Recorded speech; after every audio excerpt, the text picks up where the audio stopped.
Vote গণনার আগে ফের উত্তপ্ত কোচবিহারের দিনহাটা। তৃণমূল বিজেপি কর্মীদের মধ্যে বচসা হাতাহাতি। গীতালদহের ২ নম্বর পঞ্চায়েতে উত্তেজনা ছড়িয়েছে। ঘটনাস্থলে দিনহাটা থানার পুলিশ। ভোট গণনার আগেই আবার উত্তপ্ত অশান্ত হয়ে উঠল কোচবিহারের দিনহাটা। সেখানে তৃণমূল এবং বিজেপি কর্মীদের মধ্যে বচসা হাতাহাতি। গীতালদহের ২ নম্বর পঞ্চায়েতে উত্তেজনা। প্রথম দফার নির্বাচন হয়েছে কোচবিহারে। আগামীকাল ভোট গণনা, তার আগেই উত্তপ্ত কোচবিহারের দিনহাটা।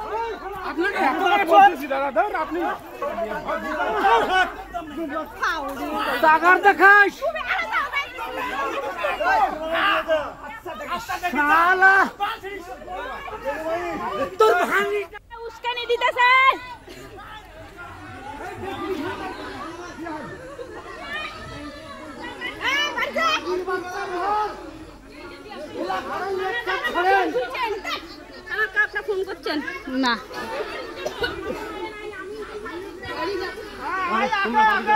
আপনাদের আরো একবার জানাবো, ভোট গণনার আগে উত্তপ্ত দিনহাটা, সেই ছবি আপনাদের সামনে তুলে ধরছি। এবং তৃণমূল বিজেপি কর্মীদের মধ্যে বচসা সংঘর্ষের ছবি। গীতালদহের ২ নম্বর পঞ্চায়েতে উত্তেজনা ছড়িয়েছে। লোকসভা নির্বাচনকে কেন্দ্র করে বা যে কোনো নির্বাচনের আগে বারংবার কোচবিহার উত্তপ্ত হয়। এবার যে নির্বাচন হয়েছে প্রথম দফায়, লোকসভা নির্বাচনের প্রথম দফা ছিল কোচবিহারের দিনহাটায়। সেখানে ইতিমধ্যেই যে উত্তাপ দেখা গিয়েছে তৃণমূল এবং বিজেপি কর্মীদের মধ্যে, বচসা হাতাহাতি। গীতালদহের ২ নম্বর পঞ্চায়েতে উত্তেজনা ছড়িয়েছে। ঘটনাস্থলে দিনহাটা থানার পুলিশ গিয়ে পরিস্থিতি নিয়ন্ত্রণে আনে। দেখছেন সেই ছবি।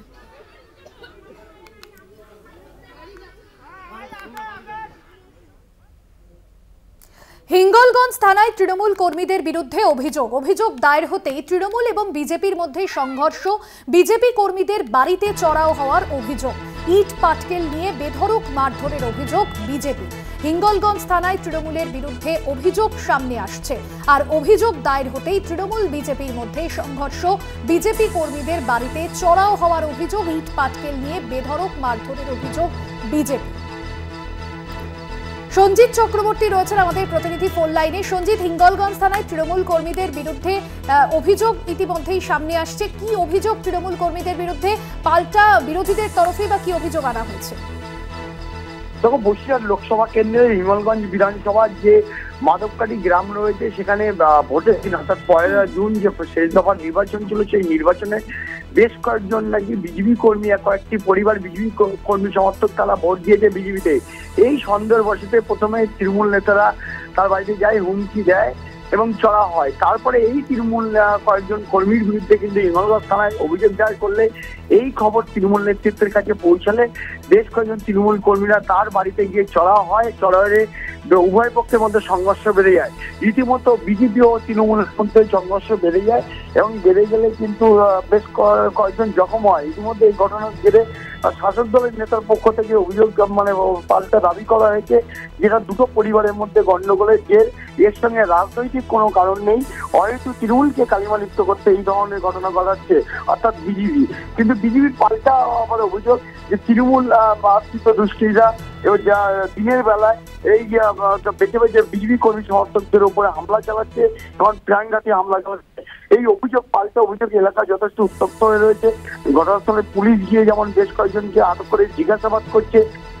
এই ঘটনার পিছনে আর কোনো ঘটনা আছে কিনা, অর্থাৎ পূর্ব পরিকল্পিত কোনো ঘটনা আছে কিনা, সেটাও তদন্তকারীরা দেখছে।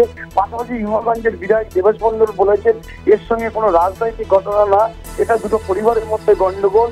এর সঙ্গে এই তো হয়তো রাজনৈতিক রং লাগিয়ে বিজেপি শান্ত হিঙ্গলগঞ্জকে অশান্ত করার চেষ্টা করছে। সব মিলিয়ে শাসক বিরোধী চাপানোতল শুরু হয়েছে এই হিঙ্গলগঞ্জের মাধবকাটি গ্রামের ঘটনাকে কেন্দ্র করে। ভাস্বতী, একদমই ধন্যবাদ জানাবো। সঞ্জিত চক্রবর্তী প্রতিনিধি ছিলেন ফোন লাইনে।